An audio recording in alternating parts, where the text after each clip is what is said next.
Good morning, everybody. Happy Monday. We have an amazing show for everybody today. What do we have, Krystal? Boy, oh boy, a lot going on this week. We've got updates coming for you out of California. Flooding, earthquake. No one saw any of that coming, so we will bring you the latest there. We also have a debate this week, debate without the Republican frontrunner Trump.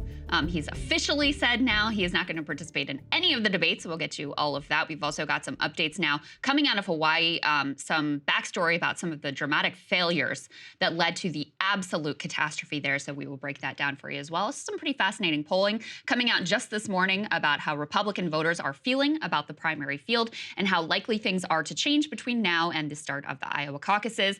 We've also got some backstory now with regard to Hunter Biden and the plea deal that fell apart, how that all happened, and a pretty dire prediction, I guess, from Michael Burry. He was one of the people who called the financial crisis in 2008 correctly, made a ton of money off of it.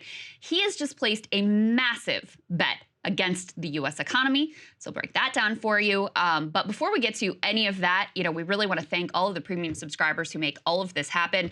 We were up late last night making sure we could track what's going on with this tropical storm Hillary in California. We've also got some special debate coverage planned for you guys this week. So all of that is made possible by your support. Yeah, that's right. We have to scramble or late night. I know we have a big audience out in California, and we often find, Krystal, that California is very neglected by the East Coast-based media. So we want to do our best to there's try and definitely represent. an East Coast bias. We want to try and represent you guys, all who are out there. I believe, actually, California might be here. I mean, makes sense. It's the biggest population. But in terms of people who watch and who listen to the show, also, as you said, for our debate coverage, we're going to have a debate special. It will drop early for premium subscribers, and then it will premiere to the general public several hours later. So if you want to go ahead and you want to get access to that stuff, you can go ahead and sign up, breakingpoints.com. We love you guys. But let's get to the storm. Yes, indeed. So I'm taking a look at weather.com this morning. Their headline is Flooding and Mudslides Strand California Residents. That is after what is now Tropical Storm Hillary made a landfall there yesterday afternoon. And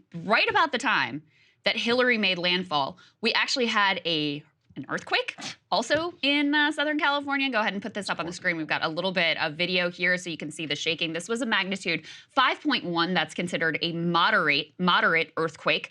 And there's no significant reported damage from that, but that was just the beginning of things.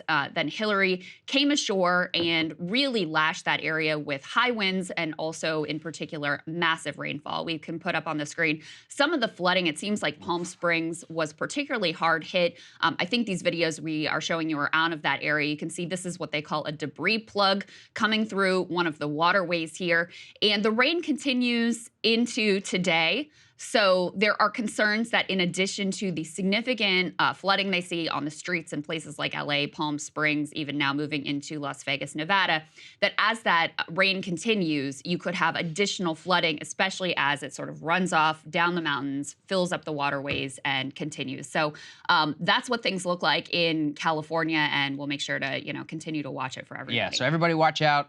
Flash flood warning still in all of Southern California and continuing in Nevada with the heavy rainfall. I think what was it? It's like the amount of rain that they will sometimes get in an entire year that fell in a single day, which is pretty crazy. So in Palm Springs in particular, which like I said, I think was kind of hardest hit in terms of the U.S. side, Baja Peninsula was also hit very hard. They got as much rain as they typically get in 6 months. They got in one day. LA, I'm looking at the numbers now, they picked up 2.38 inches of rain just yesterday.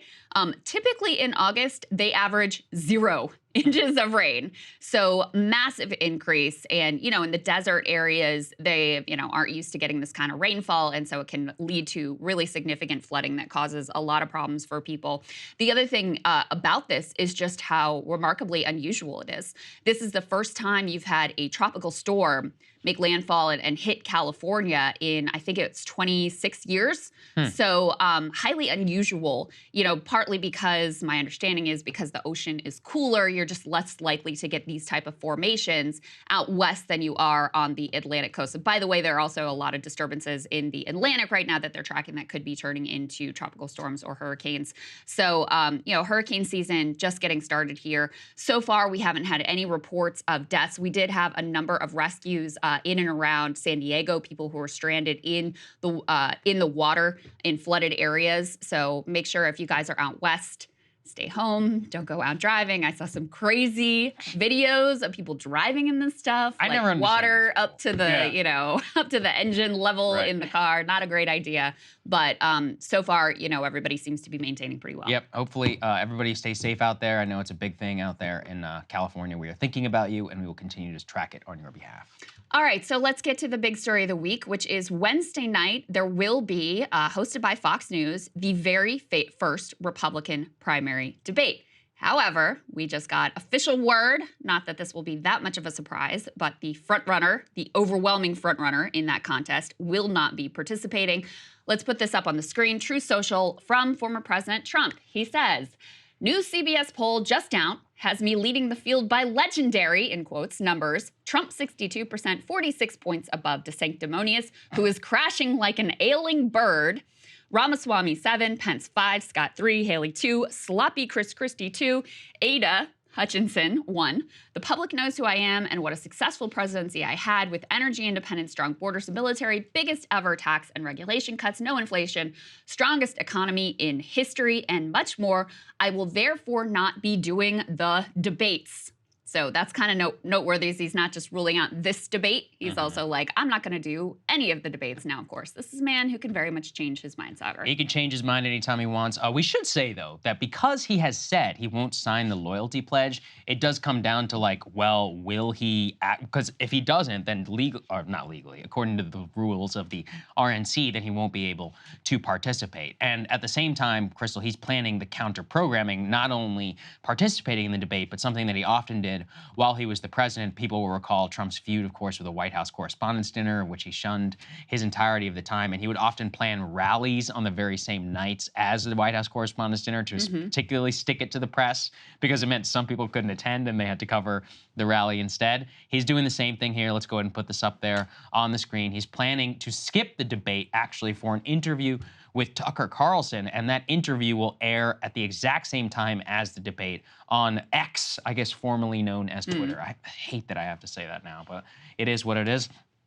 Clearly, it's a snub intended on Tucker's behalf at his former employer, and it's one of those where counter-programming and truly, like, you have to imagine that he's not an idiot. He's a showman. He's going to say something he knows is going to gain some, like, actual press attention. And any press attention that happens during the debate, which is not debate-related, that's bad for the debate. That's bad for ratings on Twitter, especially, where all the political journalists are going to be. If he says something which is more newsworthy than what's going on in the debate, well, we all know what's going to actually get the coverage the next day. Split screen or even split headlines or any of that, that's exactly what Trump wants, and it's probably what he's going to get. Yeah, I mean, it's a super FU to Fox News. Oh, yeah. Like, not only, because remember, Fox News is hosting this debate. Yes. So not only are you not going to the debate that they begged him to go to, I mean, there's a lot of reporting about the charm offensive, every executive under the sun flying out to wherever Trump was to try to cajole him into going. There's an anecdote about he was at dinner with one Fox personality. He gets a call from Bret Baier, and he's holding up his phone to all the other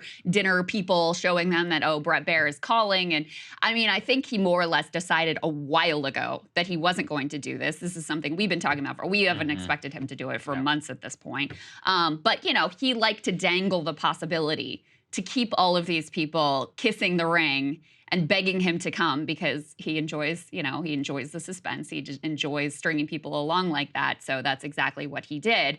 But, in the end, basically he decided, I don't need to debate, and there's more risk for me to be on that stage, especially in particular, I guess he was a little concerned about Chris Christie because he is an effective debater and, might be able to land some blows, and it just creates risk that he didn't want to have to deal with. Now, so in terms of the strategy, I guess I understand it. In terms of democracy, obviously, I think it's horrific. Right. I think that everyone should be required to debate, not just at the presidential level, but any, serious candidate in any race should have to go in front of the American people, have their ideas tested, be challenged by their adversaries, et cetera. So the fact that we have, in the Republican primary and on the Democratic primary, basically the two frontrunners just saying, no, we're not going to participate is really quite sad and disgraceful. One thing I will say is, there is a risk created for Trump by not participating in these debates because listen, he's going to do an interview with Tucker. Apparently, he's already recorded the interview with Tucker Saagar. And that's going to go up on X. Well, most Americans are not on X, formerly Twitter. And so how wide-ranging is that going to be? Debates are new and interesting and dynamic in that, you know, you've never had this group of people on stage before. You want to see what happens. There's controversy. There's conflict. I mean, people are inherently interested in that sort of conflict. And so he's doing something that he normally really doesn't do, which is giving others the chance to grab the spotlight. So in that sense, it does create some risk for him. Like I said, I understand the strategy. It's probably the correct strategy, even though I find it kind of loathsome. But we shouldn't deny the fact that he does create a little bit of risk here for someone else to grab attention and have a little bit of a bump coming out of this debate. No question about it. You're absolutely right. Actually, that's the point that Fox News made whenever they were begging him to come on the debate. Let's take a listen. I just don't see Donald Trump sitting at home watching along with 40 or 50 million other Americans when he sees Ron DeSantis in that center square. That would absolutely drive him crazy. Well, and don't you want him to do it? Because yeah, look, I know he's angry at everything that he feels this administration of the Democrats, the DOJ have put him through.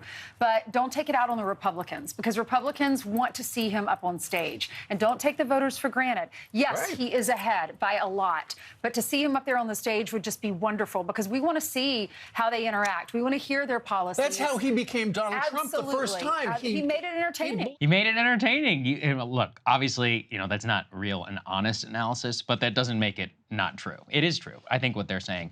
I think you're right, but unfortunately, given his star power, we're going to talk about a poll later on which shows who Republicans trust. Plot twist, Trump turns out to be #1, well above conservative media and Fox News. He can get away with it. The man just has more leeway than anybody else. I don't think it should be this way. And in fact, you know, I was thinking about it. Instead of a loyalty pledge, I think that once we are finally rid of Trump, both parties should change their bylaws such that you cannot be the nominee of the Democrats or the Republicans and refuse to participate in sanctioned debates. Yeah. You have to participate in said debate if you want to eventually become the nominee of your party. And these debates are good. You know, Obama, I think he debated Hillary almost 19 times. He even did debates against Hillary after he was the presumptive nominee. And going on, and you know what? A lot of clips of him saying things he was going to do during those times that didn't end up being true, they were very valuable in holding him to account. You're like, you said you're going to tear up NAFTA on day one. What happened? You said you were going to do X about Iran. You said you were going to do X about Iraq. You said you were going to do X about Afghanistan. Why did you change your mind? That was very, very valuable to the public. These primary debates are not a joke.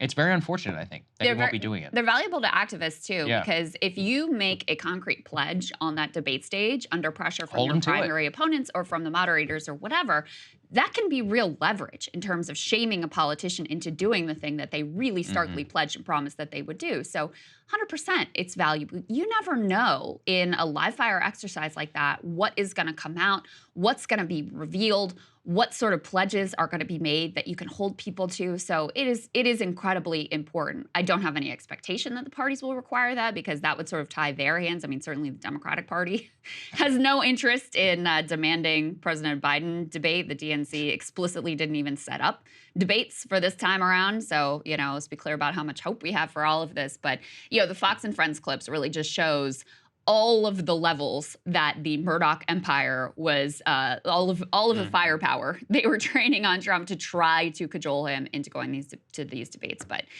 he has no intention of doing it. Let's go ahead and put this next piece up on the screen from Trump going after Fox. He says, why doesn't Fox and Friends show all of the polls where I'm beating Biden by a lot? They just won't do it. Also, they purposely show the absolute worst pictures of me, especially the big orange one with my chin pulled way back. They think they are getting away with something they're not, just like 2016 all over again, and then they want me to debate. So this is part of a sort of escalating war that has been going on between Trump and Fox News and the Murdoch empire. Trump apparently privately expressing a lot of upset with Rupert Murdoch, of course, the head of that whole media conglomerate. And Murdoch has really been a little bit all over the place. I mean, he clearly wants to be rid of Trump, #1. He initially had backed Ron DeSantis and explicitly told DeSantis that he would and his empire would be behind him. They ran all kinds of glowing puff pieces, et cetera. On the other hand, the base and the Fox News viewership, still much of it very much in Trump's camp. So you still have a lot of fawning Trump coverage on the network. Now, the latest twist is with DeSantis falling off in the polls, as Trump put it, like an ailing bird, apparently. Murdoch is shopping around. The latest person that has caught the fancy of not only Rupert Murdoch, but a bunch of donors are living in this, delusional world where Glenn Youngkin, put this up on the screen, could be the Trump killer. Rupert Murdoch has apparently urged Youngkin to run for president against Trump. They say that he asked him to make a presidential run in at least 2 meetings several months ago. Sources familiar with the matter told the Post. And there's other reporting about how sort of high-level Republican donors who are upset with DeSantis and not impressed with his campaign, they see Youngkin as sort of like a last-ditch effort. Yeah, but sorry, guys, I don't see that one working totally. Everyone will be happy to know the governor of Virginia actually was in Nantucket yesterday on that island in Massachusetts, had a meet and greet with billionaires at the house of Putnam Investments' Bob Reynolds. The guest also included Steve Schwartzman of Blackstone fame, who is yet to commit to a 2024 candidate, just to give people an idea Lovely of group. who is actually gathering around Glenn Youngkin. Yeah, I don't know why these people have any delusion as to how their money matters at all right now in this race. Vivek has plenty of money. Doug Burgum's got plenty of money. DeSantis got more money than anybody else. They backed up behind him. And, he only continues to go down overall in polls. It's not the candidate, guys, or at least the candidate that you're backing. It's the one who's at the top who you don't like. And the money ain't the problem. The money ain't the getting, problem. another name into this race. Republican voters already have plenty of not Donald Trump options, and you can see who they're sticking with. Well, they never seem to learn over there. But it is what it is. They can light their money on fire, I guess. Let's go to the next one here about Hawaii and Maui. This is something we were tracking closely about the actual response to the disaster. And there's actually been a pretty major development after an outcry in Hawaii over a very controversial decision. Let's go ahead and put this up there on the screen. The head of Maui Emergency Services has resigned after facing criticism for not activating sirens during the fire. So I want to try and be fair to the guy. We talked a little bit about it in our last show. The reason why they said, Krystal, that they had not sounded the sirens and instead tried to contact people via the emergency text system was because they were saying the islanders had been taught to go and run towards the mountains in the event of tsunami, which is traditionally what the siren had been used for. And then since that's where the fire was, they didn't want them to go in that direction. Now, though at the same time, a lot of people were saying that because many of the other critical emergency systems failed, that by failing to pull out all the stops, it shows that you were more concerned with not throwing everything possible at the problem to alert everyone that an imminent disaster was coming, that you basically did that, and now you're coming up with said explanation afterwards. The resignation following actually the resignation after that press conference, which was a very contentious press conference actually, where the emergency service chief gave this announcement, I think does show you how much actual anger there is, not in the rest of the country, but on the island itself.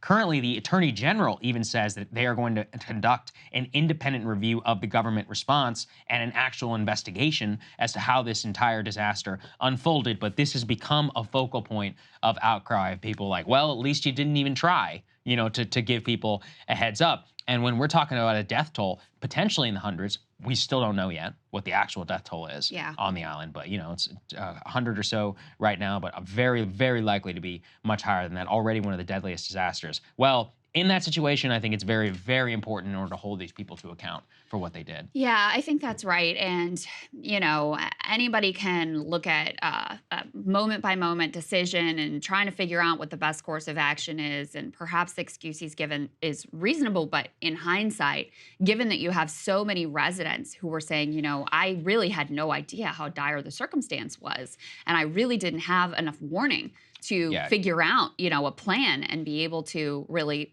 protect myself and my family. I think in hindsight, you have to look and say, we probably made the wrong call, given how devastating. I mean, just to keep this in mind, guys, most devastating fire that we have had in over a century. So, in 100 years of preventative measures and understanding how to control wildfires and all of this development, all of that seemed to go away in this situation where you had early warning system that wasn't sounded, you had inadequate water to fight the fire, and now there continue to be a lot of complaints from residents and increasing, by the way, mainstream reporting about how slow the government response has been at all levels. And that's why we still don't have anywhere close to an accurate death count from just this horrific, tragic situation. Yeah, and even right now, there's now scrutiny again on Hawaii Electric Grid, which appears to be the source of the fire itself. Let's go ahead and put this up there on the screen. And this just gets, to even more of actual questions. Hawaiian Electric, the power utility in charge here, has been warned now for years that not only was extreme weather becoming a bigger problem, but that the company did not have enough equipment or emergency plans to prepare for sparking a wildfire. And the thing is that the closest state, California public utilities have had to pay billions of dollars in fire damages to residents for things that their power lines, down power lines, and failed safety maneuvers that they didn't look into that eventually went on to either kill people or to damage property. Yeah. They were warned about it. They had an independent review in 2018, which said this is a serious problem. They'd seen similar instances in the nearest state. They didn't do anything about it. Apparently, they didn't have a highly reinforced system. There had been no hardening of their power lines that made them vulnerable to falling and to sparking fires. Similarly, they were even aware, Krystal, about dried vegetation, which was increasingly growing around said power lines, which is what made the wildfire spark so quickly that all of this, again, comes back to everyone knew that this was going to be a problem. It's in retrospect, you'd be like, there's warning, warning, warning. You have you have the near state, same problem. But it's these like power utility monopolies, which are effectively accountable to no one. And we, let's not lie. Like these things are often rife with corruption and incompetence. You put those two things together, and now you have this horrible and deadly wildfire. Yeah, that's exactly right. Yeah. No one wanted to pay for the upgrades. Yeah, they just didn't want to pay for it. That needed to be made, even though this exact scenario was envisioned, and they were warning about it back in 2018. Okay, let me just read you this piece. In 2018, the Maui County government warned of the potential that above-ground power lines that fail short or are low-hanging can cause fire ignition sparks that could start a wildfire, particularly in windy or stormy conditions. That appears to have been exactly what happened here. There was a $190 million proposal from Hawaiian Electric to improve their grid. It would have, among other things, replaced aging power poles with new ones, including 80 in Maui. Energy experts said many of the company's poles were probably not strong enough to withstand winds that hit Lahaina. So you couple aging poles not ready for the strength of winds that were whipping through Lahaina with this dried vegetation around the electric lines, these invasive grasses. You had a longstanding drought that created these dry conditions, and it ended in a complete disaster. Another thing that they had been warned about is they needed to establish a power shutoff plan, which is something that they have implemented in California, so that when you have these incredibly dangerous situations that are known to cause potential wildfires, you can shut down the power and have a backup plan in place to run things that are essential. For example, the water pumps to make sure that they're still able to fight the fires using the water, generators to make sure that hospitals are going to be okay and people who need electricity literally to live are going to be all right. If you have a plan in place that when those high winds whip through that can cause these kinds of problems, you can be safe and shut these things down. They did not put that sort of plan into place, and so now we have disaster. I want to show you guys, listen, this is early days in terms of investigating exactly what sparked these wildfires, but there's a video that's circulating and that news media have picked up on that may show exactly where this fire started, and it's exactly what we're talking about here. A down power line catching invasive dry grasses on fire, which then spread quickly. This is before, guys. Let's take a look at that video. Freaking power line just went down. Try my little water hose.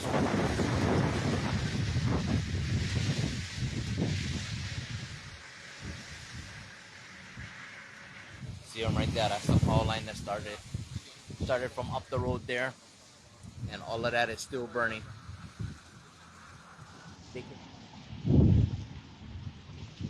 Hey, heads up, the line is live on the ground right there.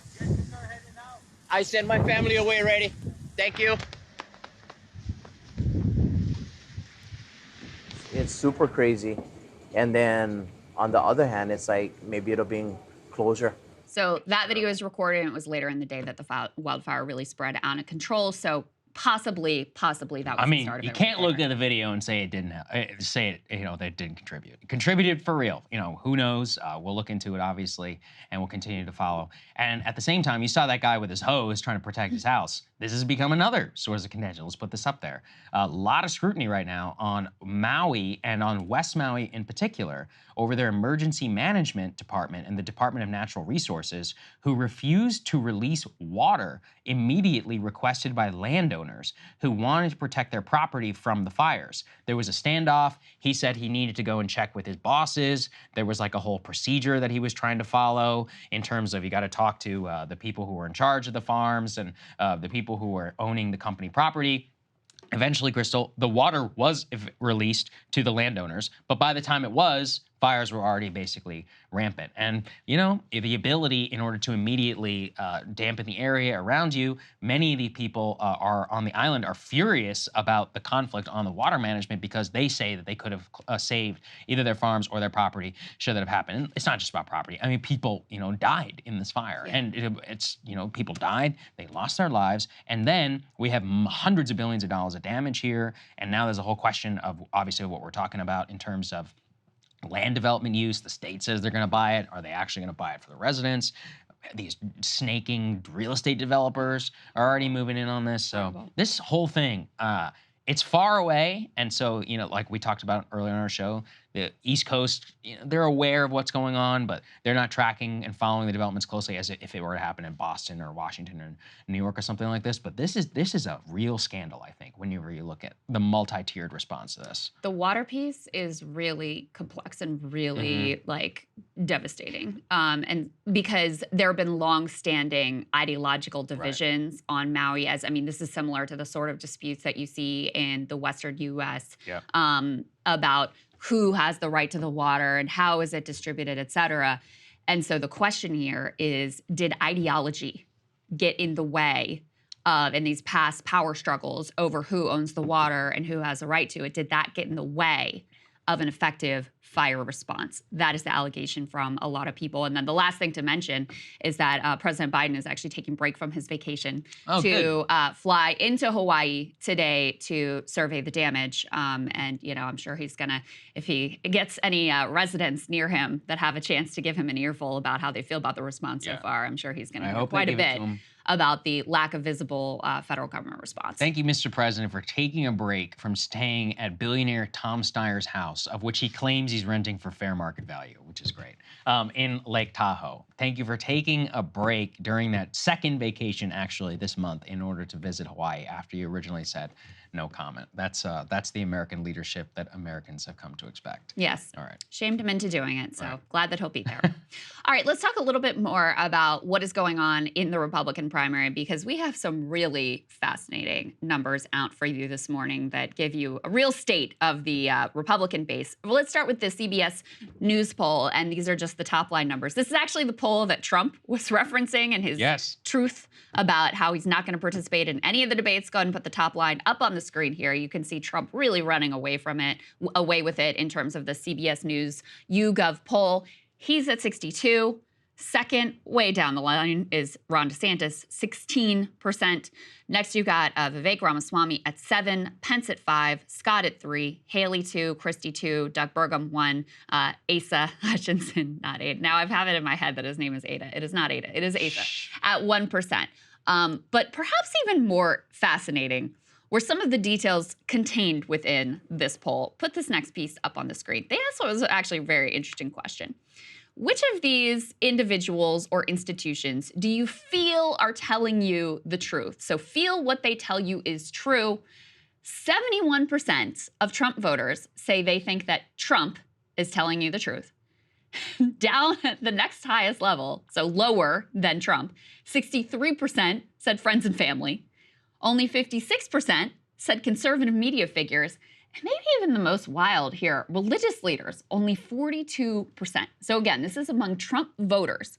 The person who they most feel is telling them the truth, above friends and family, above conservative media hosts, Fox News, whoever, and above their religious leaders, they think that Donald Trump is telling them the truth, Saagar. Yeah, there's a line from a book called The Loudest Voice in the Room.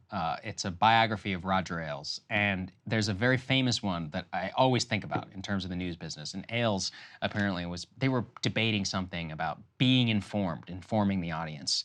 And Ailes looked at everybody and he said, people don't want to be informed. They want to feel informed. And I think about that every single time that I see stuff like that this. That sounds like Logan Roy.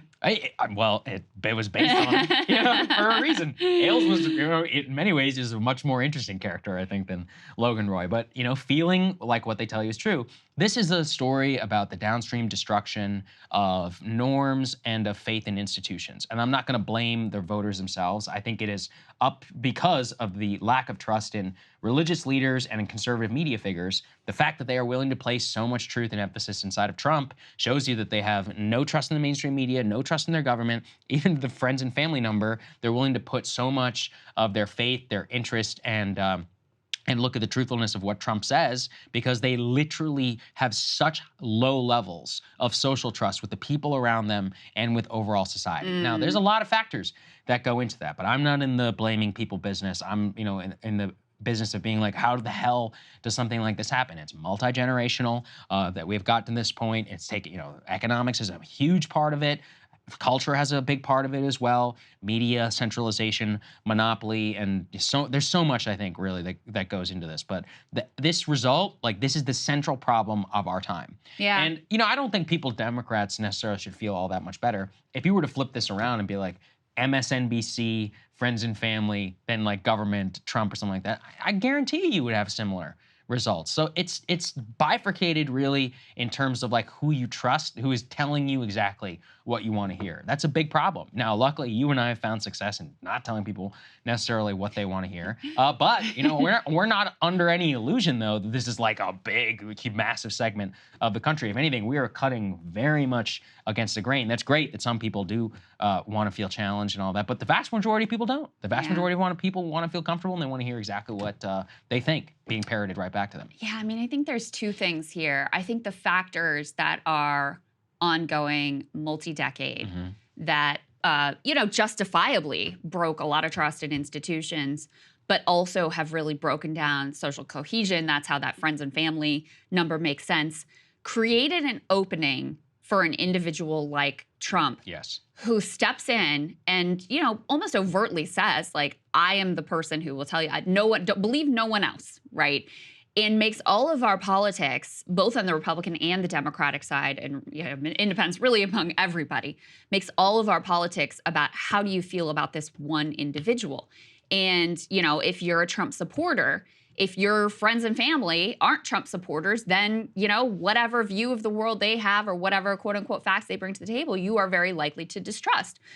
I don't think it's an accident that at a time when he is overtly at war with Fox News, which is the largest, obviously, conservative media outlet, that you would have some fading trust in that institution as well. Because if they aren't backing up what Trump is saying, then they must not be telling the quote-unquote truth. And same thing, you've had a lot of religious leaders recently who've come out against Trump who are trying to move people over to DeSantis or Tim Scott or whoever. That obviously is not working out either, but it really is a byproduct of someone who has, whether this was an overt tactical strategy or just, the outcome of him operating based on his id, he has made all of politics just about him, not policy, not the past, not history, not, any sort of logical reasoning or facts, just how do you feel about this individual? And so in that light of that context and the preparation over many decades to create that sort of opening for an individual to come in and fill that void, I think that's how you make sense of these numbers. But it is pretty wild to see. Absolutely. And that's how it manifests in the polls. Put this one up there that we just came out this morning.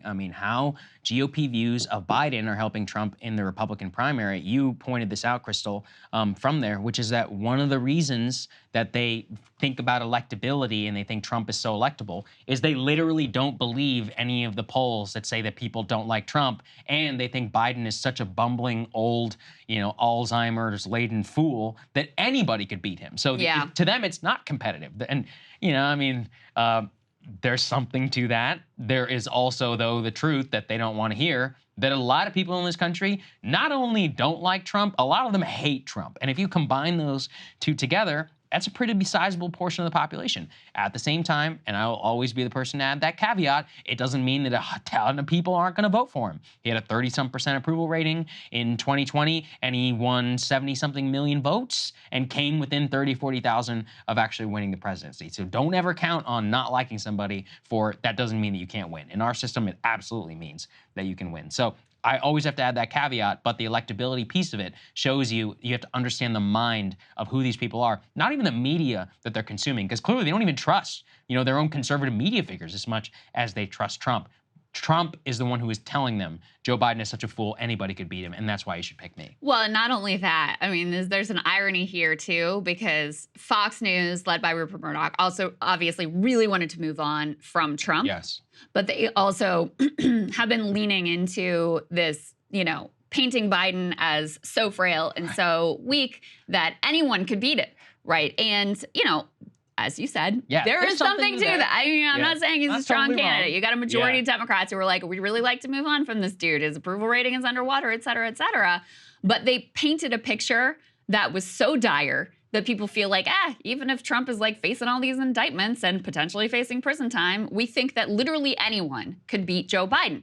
And so the concerns about electability, which did exist in larger numbers right after Republicans kind of crashed and burned in the midterms, those have wildly subsided. And actually, the majority of Republican voters do think that Trump is the most electable candidate anyway. But you've got a bunch of quotes that are pretty interesting from Republican voters, I believe all of them in Iowa, in that New York Times piece. You have a woman who was waiting in line for a photo with Trump who said, I would hope anybody could beat Joe Biden at this point. You got another person who said of Joe Biden, he's a train wreck. He was considering whether to vote for Trump or DeSantis, that individual. Another person said, what strength as a candidate does he have any about Joe Biden? Another individual said, it's just one gaffe after another. So it reminds me a little bit of during the Obama era. There was such a caricature-ish view of Obama that was put forward on conservative media that Republican-based voters really thought a toaster could beat him. Right. And he retained some strength. I think he was a much stronger politician than Joe Biden, and certainly much more in the prime of his life than Joe Biden is now. But, they really were shocked when he was able to win re-election. And there was sort of, total shock and horror that night as the voting results were coming in. And the caricature is a little more accurate with Joe Biden because he really does have, he really is aging. He really does have these stumbles. He really is weak in a lot of regards. He really is that old. And there are a lot of justified concerns about whether he could even make it through another 4-year term. But in the same respect, you shouldn't fool yourself about how difficult it is to beat any incumbent president and how, he has some strengths as a political candidate. Otherwise, he would never have made it to be president of the United States in the first place. I mean, he has already beaten Donald Trump one time. So people should keep that in mind. Yep, you're absolutely right, Krystal. All right, at the same time, we've got some comments from Ron DeSantis that have gotten a lot of attention. The Trump side is painting this as sort of like his Hillary Clinton deplorables moment. The DeSantis side is saying that his comments were taken out of context. So we want to play for you his comments more or less in full. There's no cuts, in the middle. So you can get a sense of exactly what he was saying in this piece, and then we'll talk about it on the other side. Take a listen. And I think that we have a strand in our party that views supporting Trump as whether you are a rhino or not. And so you could be the most conservative person since sliced bread. Unless you're kissing his rear end, they will somehow call you a rhino. So it's been totally detached from principle and what you actually believe and results. And it's more about, just what faction you happen to do. So there'll be people who are huge Trump supporters, like in Congress, who have incredibly liberal left-wing records that's really just atrocious. And yet they're viewed as by some of these folks as really, really good. Then you have other people, like a Congressman Chip Roy, who's endorsed me, Congressman Thomas Massey. These guys have records of principle fighting the swamp that are second to none. And yet they will be attacked by some of these people and called rhinos. So it's just been totally detached from any type of substance. And ultimately, a movement can't be about the personality of one individual. The movement has got to be about what are you trying to achieve on behalf of the American people? And that's got to be based in principle. Because if you're not rooted in principle, if all we are is listless vessels that's just supposed to follow, whatever happens to come down the pike on Truth Social every morning, that's not going to be a durable movement. All right, so let me get you the Trump campaign response, and then Saagar, I'm particularly interested in your reaction to those comments that have been construed as him referring to Trump supporters as listless vessels. I personally think the context makes it a little unclear. That's what not he's what he referring said. to. Yeah. Anyway, put the Trump campaign response up on the screen. They say Ron DeSantis must immediately apologize. Hillary Clinton Trump supporters are deplorables. To Ron DeSantis, they are listless vessels. The truth is Trump supporters are patriots. Ron DeSantis is showing his true colors. Pressure polling in third place is getting to DeSantis, and now he's lashing out at the very same voters who got him elected governor. DeSantis must immediately apologize for his disgraceful insult. This is per a spokeswoman for Make America Great Again, Inc. So what did you think of DeSantis' comments? I thought he's totally right. I don't think there's anything wrong about what he said.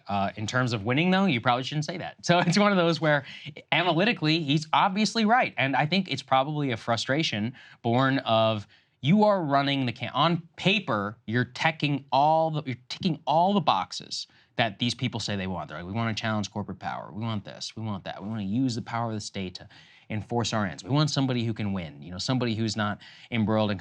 But the truth is, you don't actually want any of that. And I think he's calling them out for basically lying about what they want. And I think it's true. I mean, look, if the vast majority of the people were like, I support Trump because of his policies, I'm like, yeah, maybe if you're a small business owner. The rest of you, it's like you just love that he pisses off the people that you hate. You can claim otherwise, that's fine. It's your prerogative. But, based on everything that we've seen, if you really do care about quote unquote the policy, it's pretty clear you would pick DeSantis. But nobody votes like that. It's like the Elizabeth Warren campaign back in 2020. She was like, I'm the one who's got a plan for that. It's like, yeah, it's just not really what people care about. It's about, do I feel as if you're actually talking to my concerns? Trump is a master of that. He's the master of, the Roger Ailes quote I talked about previously about making people feel informed, making people feel heard. That's all that actually matters, I think, in a lot of politics. So he's not wrong. I mean, and I've said this now for years. You can go and watch old monologues. I'm like, all MAGA means is Trump, and that's it. And he's the one. And by the way, who are we to say otherwise? It's not us. He invented it. And these people continue to vote for him. Who am I to be like, no, that's not actually what America First. I see people talk about this all the time. Like, that's not the real America First policy. I'm like, yeah, you know what, though? Like, he invented it. He gets to define it. The rest of us get to decide whether we agree or not, in something. And ideological consistency is literally long not been any part of the Trump brand. That's how you have Jim Jordan, who is pro-Trump, and you have a guy like Matt Gaetz, who's pro-Trump. They don't agree on almost anything, but they agree on one thing, which is Trump is the leader, and that's all you actually have to agree on. Yeah, I mean, Trump very successfully made the Republican Party all about where do you stand vis-a-vis Donald Trump. That's it. And that's why at the beginning of this primary, when there was a lot of Ron DeSantis hype, I was highly skeptical that even when he was polling well and he just had these great election returns in Florida, et cetera, that this was going to work out for him, because the whole Republican Party is just about how do you feel about Donald Trump. All of his high-minded, in his mind, ideas about how I'm going to put forward this policy agenda in Florida and people are going to see the results of what I'm doing here, et cetera. No, the Republican Party is about how do you feel about Donald Trump. And so until you break that hold that he has, it's just not going to work out. And so it is not a surprise that the person who has the most online energy and is, kind of rising up to be potentially second to Donald Trump is the guy who is hugging him in a lot of ways the most closely, which is Vivek Ramaswamy. Yes. He isn't trying to beat Trump. I mean, that's the reality. Vivek is not trying to beat Trump. He's trying to be the second place candidate who, if something happens unforeseen to Trump, he'll be there next in line or might be in a Trump cabinet or whatever. He's not really running to win because there is no ability to directly displace Donald Trump. And that's what Ron DeSantis here has found out. Now, I think his analysis is completely accurate that it's just the definition of a rhino is just basically whatever Donald Trump says it is, and however loyal you are to him or not, that's the whole of the entire thing. But I also want to say, Ron DeSantis was happy to rise based on exactly that dynamic when it served his political interests. When he was initially running for governor, I mean, Trump, very dramatically tells the story about how he came to him with tears in his eyes to beg for his endorsement. I'm sure that part of it is not accurate. But he was very heavily dependent on Trump's endorsement, did what he needed to do to try to get Trump's endorsement in the Republican primary. That enables him to win that victory. He ran all of these just like shamelessly sycophantic ads, the one where his like kid was building the wall, et cetera. Yeah. So he was very happy to use this exact political dynamic that he's now decrying for his own benefit until it didn't work out for him any longer. So it's hard for me to shed a tear about, him being sort of flayed now for accurately diagnosing the state of the Republican Party. And by the way, I do think it's fair to say here that he was referring to Trump supporters as listless vessels. Like, I don't think that was taken out of context. It's a little bit unclear whether, he could technically argue like, oh, no, I was just talking specifically about elected leaders. Yeah. But it's put out there pretty broadly, and I think it is fair to say that he was characterizing basically everyone who would just follow Trump regardless and no matter what as kind of listless vessels. Yeah, and like I said, I don't think he should have said it politically, but analytically, he's right. He's obviously right. And anybody who is not like wholly up the behind, I guess to say kindly, of a single politician knows that he's right or has interacted with said people. But, that's telling the truth isn't always the best strategy here. So we have some clips also that we wanted to remind people of, I guess just for fun, about some of these past moments, because these things do matter. Hillary, of course, talking about deplorable voters. Here's what she said at the time. You can put half of Trump supporters into what I call the basket of deplorables. Right? The racist, sexist, homophobic, xenophobic, Islamophobic, you name it. Hurts even today. A, her voice, whew. But second, in terms of how politically stupid it was to make that comment. And it also reminded us, Krystal, of the 47% comment that Mitt Romney made. This is an all-time This great. is the all-time hit. Let's take it. There are 47% of the people who will vote for the president no matter what. All right, there are 47% who are with him, who are dependent upon government, who believe that they are victims, who believe that government has a responsibility to care for them, who believe that they're entitled to health care, to food, to housing, to you name it. That it's an entitlement, and the government should give it to them. And they will vote for this president no matter what. Oof, that one's still, that actually hurts the most just because it's so brutal. Like, it's such an out-of-touch elitist statement said at the exact moment that some rich guy's sipping wine at a private fundraiser. Yeah. You've got a waiter who hated the guy who was recording it. So is this DeSantis's deplorables moment, 47% moment? I don't think so, just because he's not riding high enough for it to matter. He's already dropping regardless of the comment, Yeah, that is kind of true. I mean, DeSantis' team is trying to clean it up, say it was taken out of context, whatever. I mean, Hillary said the same thing, like, oh, well, listen to the other part of the sentence where I said the other people are, just basically having trouble economically and they feel left behind or whatever exactly she said. I think of Obama's like clinging to their guns comment as well. Same thing. They tried to oh, this is taken out of context. Hillary made another comment about like, we're going to put a lot of coal miners out of work that, by the way, in West Virginia, that was way worse. Every single person in the state knew about that quote. Yeah. Well, they should. Which signaled not only like the reality of like, no, we're coming for your jobs and your economy, but also a level of contempt. She similarly, it was taken out of context if you listen to the whole thing, et cetera. But I agree with you. I don't think that this is as poignant as any of those examples particularly are. Listless vessels is just not quite as punchy as basket of deplorables as one example. But to me, with DeSantis, it shows a little bit of recognition of reality, perhaps a little bit of frustration, a little bit of desperation that he would allow himself to say what is clearly a very accurate analysis here, and it's certainly not going to help him out with the Trump voters that he's trying to win over. I agree. All right, let's move on. Let's talk about Hunter Biden. This is one of the most perfect clips that we've ever seen. So MSNBC's Joe Scarborough has on Hunter Biden's lawyer, I'll be loyal to flack for him. And Joe, I guess, because he has to cave to the pressure now, is like, okay, so what was going on with all this foreign money flowing into Hunter's pockets? And the lawyer is very quick to defend his clients, his well-known skills, his well-known intellect as a businessman. Let's take a listen. Are asking, what did Hunter Biden think he was getting that $7 million for? Why would he be getting paid so much money? All right, well, stop with your $7 million and talk about how many years that Hunter has been in business and what happened to each of those specific years. When you say it that way, people think that somebody just sent him a check for $7 million. Well, the Washington Post reported it was $7 million. What's the $7 million over, and how many countries did it come from?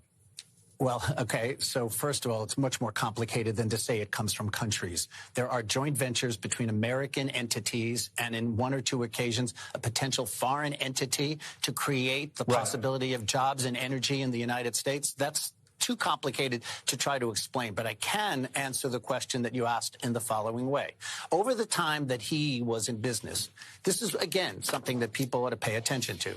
Hunter Biden went to Georgetown University, went to Yale Law School, was on the board of directors of a bank, was on the board of directors of Amtrak, is somebody who went and worked in an international law firm. People seem to forget that this is not the person who's simply out there having people write checks for no reason. He's a capable, educated, experienced person. Now, if Congress wants to start saying, wait, does he get opportunities because his last name is Biden? They should look to themselves. I mean, Senator Joe Manchin's wife is on a commission in West Virginia where Congress had provided an enormous amount of funds. Well, there's a lot going on there. Yeah. He's not wrong, but there's also a lot of that last part other... is kind of accurate. It's not wrong. There's a lot of other corruption. Doesn't necessarily just...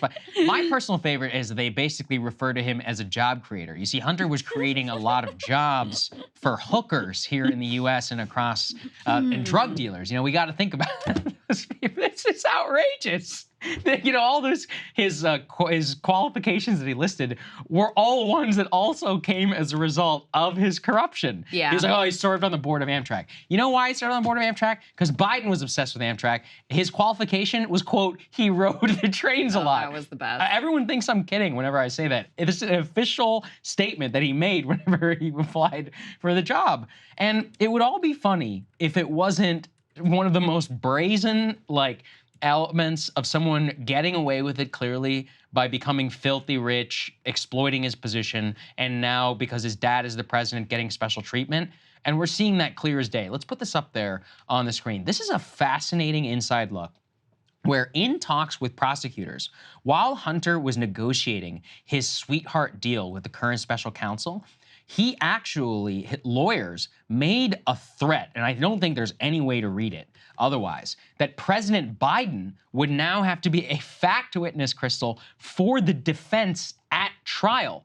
The Department of Justice argued that by threatening to put the president on the stand, his own father, he would start a constitutional crisis around whether, you know, the president can, about immunity. But it is clear that Hunter was actually weaponizing his role as the first son to basically blackmail and try to get the DOJ to give him that sweetheart pardon deal. There's also some more elements that we're beginning to learn about how exactly said sweetheart deal began to collapse. And it's becoming quite clear. If we can go ahead and put D3, please, up on the screen. This is an inside report from the New York Times, where they are talking about how Hunter Biden's legal team is now arguing, and with some apparently sympathetic ears in the Department of Justice, that the IRS whistleblowers should be prosecuted for coming forward.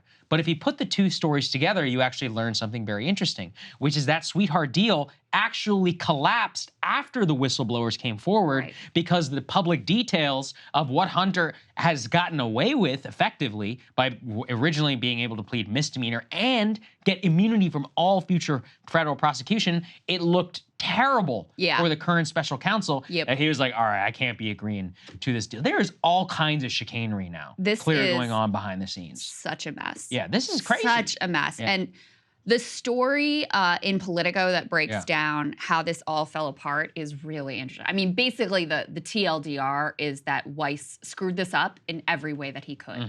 First of all, he appears to have been way too swayed by Hunter's lawyers and their, lengthy PowerPoint presentation and their long letters that they sent threatening, hey, DOJ, Joe Biden's DOJ, you really want to force the president of the United States onto the stand as a fact witness here? Really? You want to do that?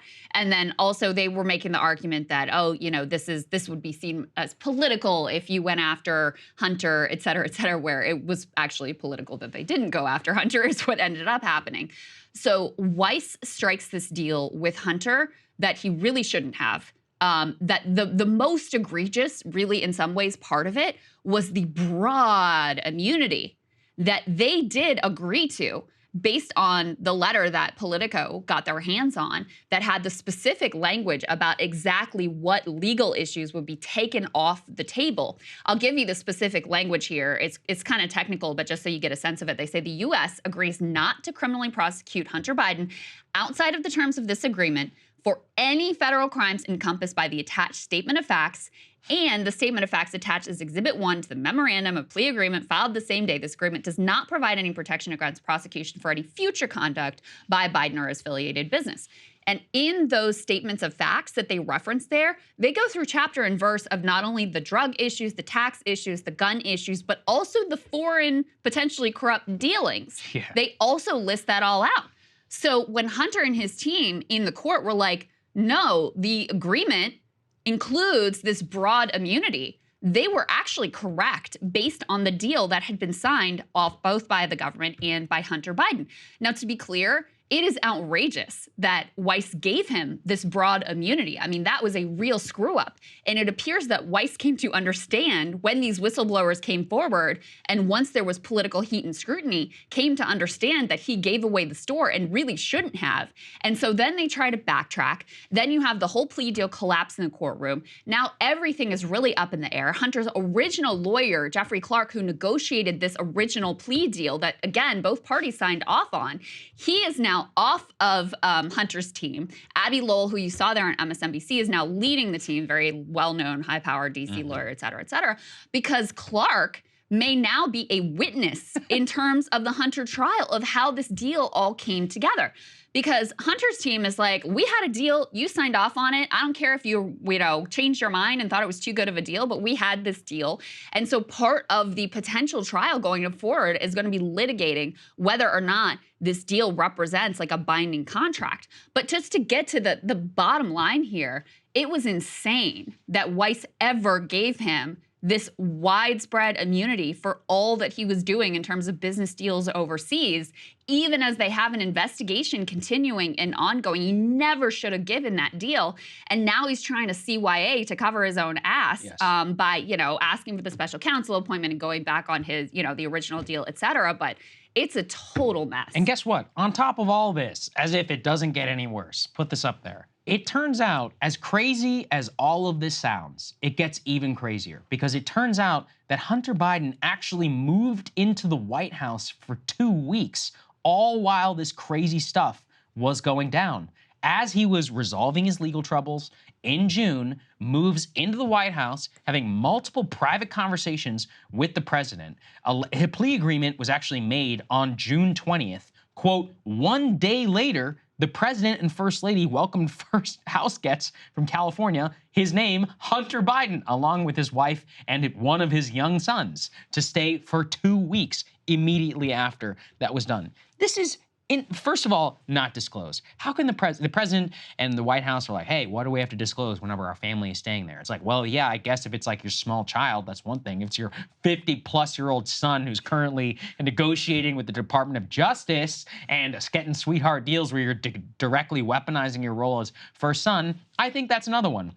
Also, it directly calls into question, and actually does bolster a little bit of Hunter's defense here, where how can you say, I've never spoken to my son about it, when he's literally living with you the day afterwards for 2 straight weeks while you are the current president and head of the United States government? If Trump did something like this, people would lose their minds. You can cry Jared Kushner and all that stuff all you want. It's all true. We know no one here is not going to validate it. But you cannot look at this state of facts and the pattern of everything that we have all just laid out and not say this is an outrageous scandal. And that the Biden family in particular, and especially President Biden in his role here, he clearly does not think he has done a single damn thing here wrong. He has no remorse. They're not even trying to dispel with the appearance of corruption. I just think that it's so outrageous to have him staying in privately in the White House quarters while all of this is going down. There's no attempt to even distance himself from any of this. The part that I found most actually interesting in this reporting was about how most aides, almost everyone working in the White House, they won't even talk to Joe about any of this. They have this report here. They say inside the White House, most aides strenuously avoid discussing Hunter's troubles with the president, believing their contributions and ideas would not be welcome, even as they worry about the personal toll it's taking on the elder Biden, according to half a dozen current and former officials who spoke on the condition of anonymity. Biden's tendency over the course of his long tenure in D.C. is to have the same very small circle of advisors, and those are the only people he really lets in. Now, in the beginning of this administration, apparently there was an attempt made to bring some of the newer folks into the circle. There were larger meetings that everyone was participating in. The anecdotal reports that I have heard is that that is becoming less and less frequent, and that he is now increasingly sort of confining himself to this long-time circle of, you know, guys who are his same basically age and generation that have been with him forever. And part of that, I think, does have to do with the fact that, look, the Hunter Biden, this is going to be a big deal in the presidential campaign. It's a big deal politically. It's a big deal in terms of reality and perception of corruption. These are issues that you would want all of your advisors to be able to speak with you about and weigh in on. But because there is such great sensitivity about it, basically no one will talk to him about it. He doesn't want to hear from anybody on it. And it has made his circle increasingly insular in terms of who he even lets in to talk about anything, not just Hunter, et cetera. So I think that is also a fascinating look inside the White House about how he's increasingly becoming more and more insular as these issues regarding Hunter take up more and more of his mind share. Yeah, I think you're right. And I think it's crazy that Biden, apparently, I mean, just look, he thinks he's an ornery man. He's like, my family is off limits. He thinks he can just set the rules as the president and people should listen to him. You know, someone should tell him that we actually live in a democracy, and that's not how it works. So, look, we'll continue to look into this, but man, I mean, this is some of the, for all the reporting that's out there, I think rightfully about January 6th and Mark Meadows and all this stuff, this is like a soap opera level of political drama, which is not getting its due. Let's move on to the next one here. This is a story I know that a lot of you are very interested in and actually is quite fascinating. Michael Burry of Big Short fame has now put a massive bet on the U.S. economy crashing. Let's put this up there on the screen. This was just a couple of days ago where Burry's Scion Asset Management has now put nearly $1.6 billion worth of put options for the S&P 500 and the technology sector in particular. So what's fascinating is that Burry has long kind of been famous for placing these big bets, making sure that there's going to be a crash. He was seen obviously as the Cassandra. I think that's like his most famous brand after 2008 when he correctly called the housing crisis, you know, years earlier and shorted it. But this is one of the biggest shorts that he's actually made since then. And I guess the reasoning for his analysis is really interesting. I mean, effectively what he says is he looks at the impending Federal Reserve decision on interest rates, declining earnings, the fact that inflation remains high, and he's like, look, the fact is that all of these fundamentals, the yield curve, all this other stuff, the fundamentals are all blowing towards an actual recession and a major drop. Eventually, the bill does have to come due for reality. The current S&P 500 gains and all that are not actually pegged to earnings or to any of the other important metrics for these companies, and the S&P 500 and all that will eventually reflect it, Krystal. So, you know, given his stature and given the nature of like who he is and his past record, I do think it's interesting in order to look at it and to think about his controversial quote unquote analysis here. Maybe he's right. If he's right, he's going to make a ton of money. I mean, he's placing a very big bet here. He hasn't given a lot of insight into exactly, you know, why he's so bearish on the U.S. economy. But some of the things that, people have been pointing to are, like, we've been covering the commercial real estate market and the fact that you have all this vacant office space and downtowns, especially places like San Francisco, really sort of entering this doom loop. You've got all of this debt coming due in the commercial real estate space. Not only in terms of office space, which is the most troubled, but also apartments, another troubled sector. So you've got that. You also have, a lot of worries about the Chinese economy, which we covered here as well, and whether there could be huge spillover effects from a major downturn there as well. So, he's in his own way with the bets that he's placing, sounding the alarm. It is worth pointing out, though, that his track record is certainly not 100%. This was interesting from the Wall Street Journal. They took a look at not just him, but other people who have sort of famously placed the right bet at a critical financial moment. So people who got the Great Depression crash right, and then people who got the 2008 crash right as well. Put this up on the screen from the Wall Street Journal. The headline here is How to Get Rich and Famous from a Stock Market Crash. Big Short hero Michael Burry sees disaster, and eventually he'll be right again. So you've got a list of all of the predictions that he has made since he got it right in 2008. And one of the things that they point to, Saagar, is if you were right in this really spectacular way, it probably inclines you as a human being to make other really big, sort of spectacular predictions, trying to replicate the initial thing that brought you fame and stardom. And people tend to only focus on the times when you got it right. So it's like broken clock is right twice a day, et cetera.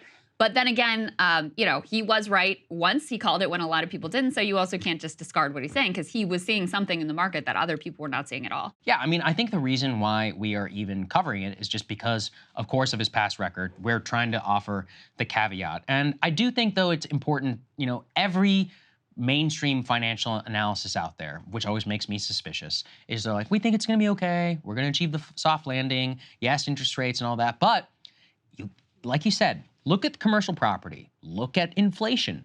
Look at earnings, which are going down. Look at all of the pressure and the feeling right now within the economy. And a lot of economy is expectations. The expectations are people feel, I was actually looking at this, the right track, wrong track number is the exact same today as it was in the height of June of 2020, when everything literally felt like it was falling apart. People feel as if something really bad is happening. The engine of our economy, which has been financialization and rich people, those people have been dramatically the people who have seen a contraction in their finances and in their spending. I was just reading today that the banks are no longer having to lend out big jumbo mortgages to rich people as a way of making money. I mean, on the one hand, it's funny. On the other hand, that puts a tremendous amount of downward pressure on the housing market, specifically in more urban areas, and that constricts debt and the ability to cash out. And there's all kinds of downstream effects from this stuff that, if he's right, obviously he's gonna make it big. But as you said, there's a bias when you are right once like that in order to keep calling it that way. But overall, I think we should elevate some of the quote-unquote crank voices out there, just given what happened in 2008. You always have to be suspicious of what the mainstream people are saying. Yeah, the last thing I think to note specifically about the bets he's placing is he focused in on the tech sector. And there are a lot of concerns right now that there's like a AI bubble, basically. That anyone who slaps like AI on whatever they're doing is getting huge valuations and stock price bumps. I think he's probably right, too. Just seeing like some of the deeply flawed results of AI and how the tech is in a lot of ways like not even close to there yet. I think that may be, I think it's very possible there. You have to think about it in the context of the past, which is in the dot-com bubble. Everyone was like, oh, everyone famously, pets.com, diaper.com, grocery.com, all this stuff. All of what ended up becoming profitable from the internet was nothing of what people predicted in 97 all the way to 2000. It ended up being social media sites like those, some few monopolistic winners, people like Amazon and others. But really, you know what the big winner was? Is that all of that debt-financed broadband internet access for everyone, on top of creating mobile phone infrastructure, that it unleashed Web 2.0, which is kind of the web that we're living in right now. Nobody predicted that in '97. I think the exact same thing is going to happen with AI. There's a million different possibilities. I've talked previously here about, there's some interesting documentaries people should go look at about how people thought the information superhighway, not the internet, the information superhighway was going to be like the DVR on your TV was going to be like the main place that you were going to access the internet, not your phone and not your computer. My point is just that, like, in the forefront of these technologies, nobody ever predicts how it eventually will work out. These VC guys are placing massive bets on everything because that's how their business works. They only have to hit it big on one Amazon. They can lose 99 other bets, but that doesn't mean, though, that the stocks aren't going to get wiped out just like they did in the dot-com bubble. So I think he's right. I think he's right, at least, to be dubious about some of the promises in that. In the immediate term, not in the long term, though. Could be something there. Certainly could. Krystal, what are you taking a look at? In 2022, Americans were the most scammed people in the entire world, and the amount of losses to scammers skyrocketed to all-time highs. Those are some of the takeaways from a report on the state of scamming by Social Catfish, which compiled in-depth statistics on who was getting scammed, how they were getting scammed, and how much these victims lost. Few of the takeaways here: teens and seniors are particularly vulnerable. Most victims will never recover their money. And with AI development, the problem is only getting worse. First, let's just take a look at some of the top line figures here, because in some ways, this is the most disturbing part. In just 5 years' time, the amount of U.S. scam losses tracked by the FBI and FTC has nearly quadrupled, rising to a record-breaking $10.3 billion. Just look at how the amount of losses, that's the dark purple bar, look at how those losses have grown, skyrocketing in just the past couple of years. But even these numbers wildly underestimate the amount of harm and loss in a given year, because the overwhelming majority of scam victims, they never report out of shame and justified expectation they're not going to recoup their losses anyway. In fact, Social Catfish estimates that the total amount of losses was more like $200 million in 2022 alone. Now, you might be a little surprised about who was most taken in by these scams. Although boomers lose the most money to scammers, after all, they have the most money to lose, teens are actually falling prey to scammers at the fastest rates. Teen losses to scammers have grown 2,500% over the past 5 years. Judging by the number of highly suspect TikToks that my 15-year-old credulously sends me or presents as rock-solid facts, I guess I shouldn't be all that surprised. After all, this is a generation that lives out so much of their real life in the online world. Their friendships, romances, leisure activities all seamlessly move back and forth between the real world and the digital one. So just from sheer time spent online, there are more opportunities for scammers to take advantage of. Couple that with a teenage naivete about the world, and you've got a recipe for disaster.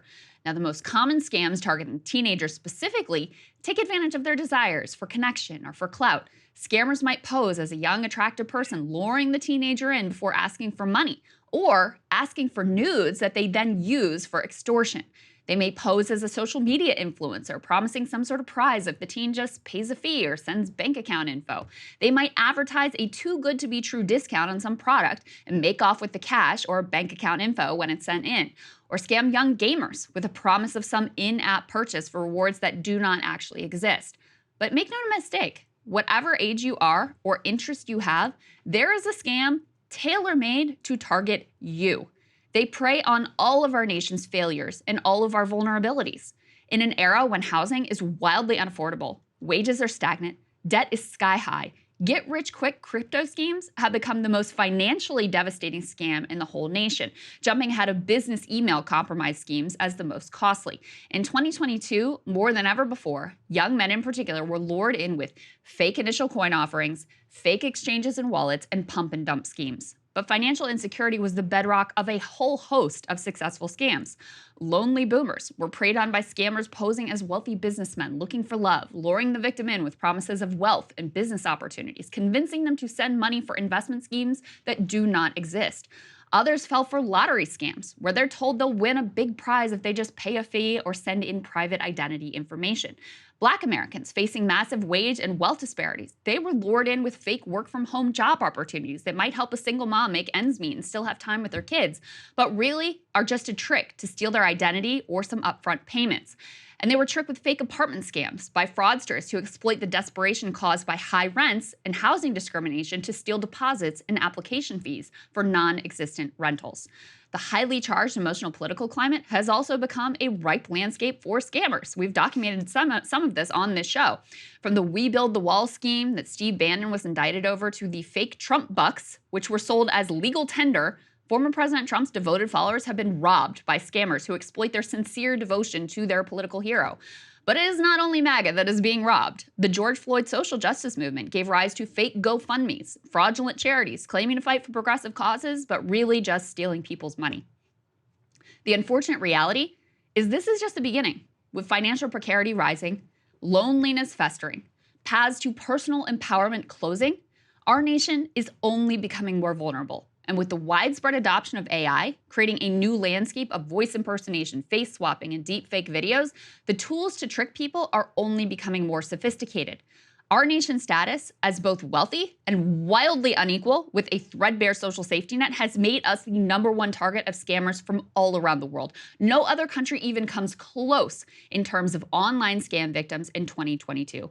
When it comes to falling for scams, apparently we are #1. And Saagar, what was wild to me in this report was they go through a bunch of different identity groups, whether it's seniors or teenagers or Black Americans or Latino Americans, and they found all of these very specific, like tailor-made scams for those demographic groups. It was pretty wild to see just the skyrocketing impact of this. There's actually a big historical element to this, which is like in the times of the 1870s and the 1890s at the highest levels of social strife, it was also a time-honored American tradition to scam as many people as possible during the Old West. That's kind of how I was thinking about it. I'm like, man, high levels of social trust, people, high levels of lack of social trust, people want to scam each other because they don't feel any affinity or any of that. And the internet really is the most perfect vehicle to dehumanize others specifically. And to, as you said, micro-targeting is like the best thing you can possibly do with big data. And that's what they're doing here to scam folks. It also does dispel the idea that it's only boomers who get scammed. So at least it makes me feel better that everyone is equally susceptible. Yes, teens, very susceptible. And most of the scams do originate from overseas. So it really is an international phenomenon.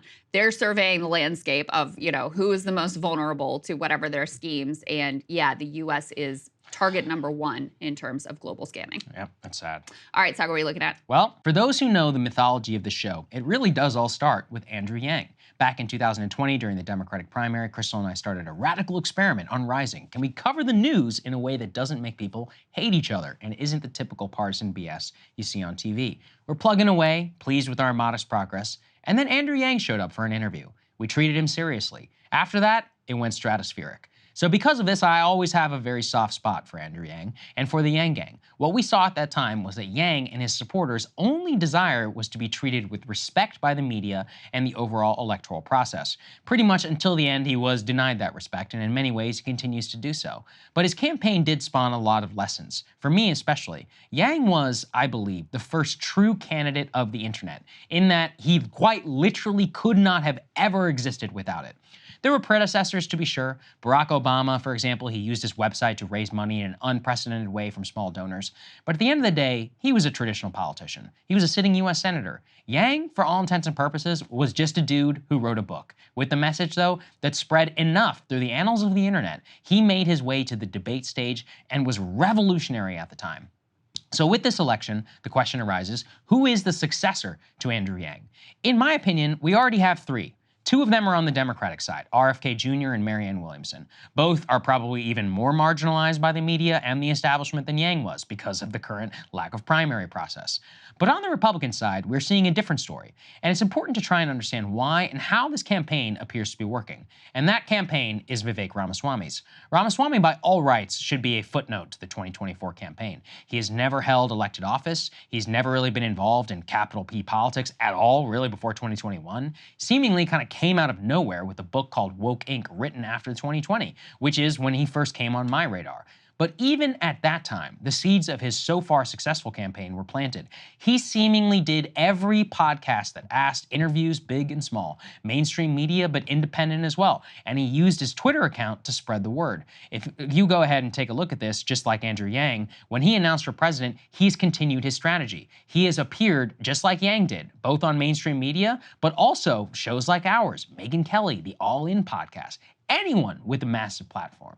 A search for Ramaswamy's name on YouTube yields videos with hundreds of thousands to even millions of views. And anecdotally, Vivek's interview with us yielded one of the most views and downloads of any candidate in the race. RFK Jr. is the only one that comes close in interest. Similar, really, to RFK and Marianne, though, is the mainstream media is having a weird time with all of this.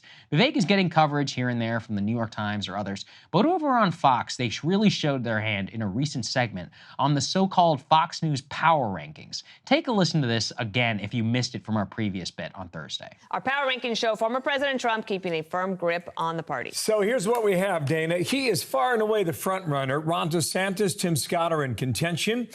You've got 5 others in the conversation, and the rest are on the outside looking in. Hi, Dana and Bill. That's right. Feeling right at home here in Iowa. We can tell you that this morning, Senator Tim Scott breaking into the top 3 in those Fox News power rankings that were just released. So Fox, in a system that they literally just made up, decided that Tim Scott is now in play. But what does the actual data tell us? The RCP average of polls shows us clearly it's Trump, DeSantis, and Ramaswamy. If you are to believe a smattering of recent polls, Ramaswamy is actually tied with DeSantis, and in some has even overtaken him. So how can they justify putting Scott ahead of him when in the actual average he's multiple candidates behind? The answer comes down to the same institutional bias that we saw with Yang.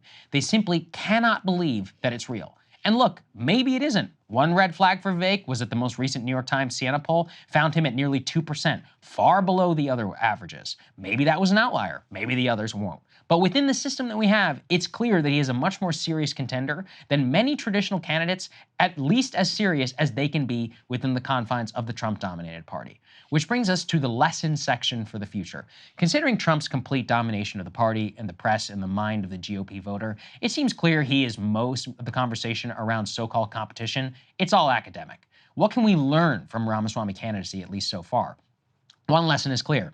If you have something to say, you got to say it. And you got to say it loudly and to everyone that will listen.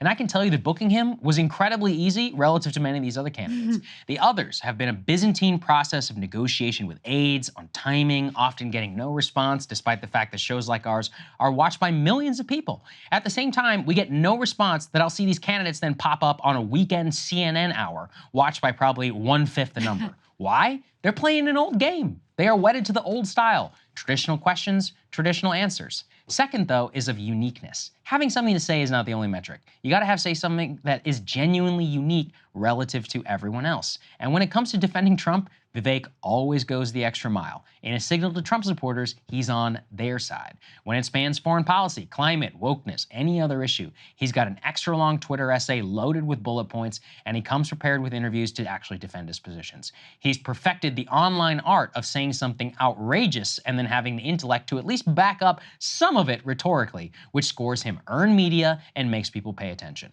All successful internet candidates have done this. Yang with UBI, Marianne with radical acceptance, RFK Jr. on the COVID establishment.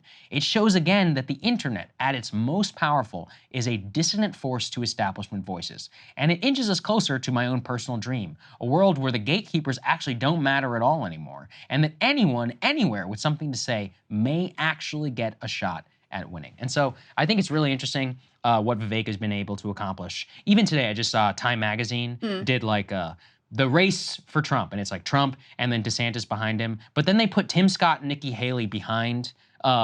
They put behind DeSantis, and then Vivek seated next to Mike Pence. And I'm like, well, hold on a second. You know, if you're going by polls alone, it should be DeSantis and Vivek sitting next to each other. Yeah. I think they just can't get it through their head that somebody doesn't come up through the traditional system. And listen, I mean, I get that. I understand. But you got to go with the metrics that we have. And by those metrics, it's pretty clear where the man stands right now. There's a lot that's really interesting about his campaign because to me, it's kind of a fusion between Yang and the like very online nature of that and Pete, because Vivek, and we talked about this a little bit earlier, it's not like he's really offering an alternative to Trump or like a challenge to Trump, whatever. Yeah. And that was kind of like Pete. He's like, I'm not going to challenge Biden. I'm not going to offer a real alternative to what the Democratic Party has been doing. I'm just going to hang out here as like a potential alternative in case something happens with the former vice president. Oh, and lo and behold, he ends up with a cabinet position because he drops down at exactly the right time to make sure that Biden solidifies his hold on the Democratic nomination. I sort of see a similar like strategy playing out with Vivek, where it's like he's not challenging Trump. No. He's, backing Trump up in every way that he possibly can. He's just hanging out here as like, I'm an alternative in case something happens here. And by the way, maybe I'll end up with a cabinet position or with additional media opportunities, et cetera. And also like Vivek, Pete took every media opportunity. I mean, Pete did everything famously. And I do think that Vivek has gotten, especially on Fox News, more mainstream coverage than like Andrew Yang did. Remember how Yang was just completely erased? They would like blatantly leave him out of polls where he polled well. They just like not put him on the screen, et cetera. The funny thing though, is that the reason he gets these mainstream media is because he'll come on not to talk about himself, but to defend Trump, which is kind of a genius ploy, actually, whenever you think about the earned media. But yeah, looking at it, I'm like, wow, it's interesting. Obviously Marianne, RFK, clearly candidates of the internet. But on the Republican side, he's the only one that I really see who's used the internet to his most full potential and is the most analogous in terms of literally just a dude with a book who's been able to effectively meme himself to the number 2, number 3 slot in the entire primary. I also think on the Republican side, there's actually more opportunity for that than there is on the Democratic side to be more of an exclusively online candidate. Because, even trust of like Fox News at this point is deteriorating among the Republican base. And so there's more credence given towards independent media sources, frankly, and there's a more developed conservative media ecosystem that has more power with the Republican base. Whereas the Democratic base is still very comfortable with MSNBC, they're still very comfortable with CNN, they're still very comfortable with mainstream sources. They still give them a lot of credence. So for on a Democratic side, for you to be able to break through, you really need the mainstream press to at least give you some oxygen, and it becomes much easier for the Democratic establishment to basically shut people out through their strategy of just like, we're just going to pretend that you don't exist. It's easier to do that on the Democratic side than the Republican side at this point. I agree completely. It's really interesting actually to watch. And I think you're right. It's a fusion of Pete and of Yang. I mean, it's really if Yang had played a different game, he also could have ended up, I think, at least in some position within the Biden administration. So it's pretty clear here, like, no matter what, I think this is a net positive for him. And that's actually pretty hard to pull off, considering most people, including me, let's be honest, were laughing whenever he announced, because I'm like, yeah, right. But look, you got to give credit where it's due. Like, it's worked out for him. It's worked out for him very well. Listen, guys, it's been a great show. We really appreciate it. We're going to have a lot tomorrow. As a reminder, we've got that debate special we'll be dropping for all of our premium subscribers. Predictions. It's going to be well produced. It's going to be a lot of fun. It'll drop for everybody else later on. Thanks to everybody who helps us out here on the show, and we will see you all tomorrow.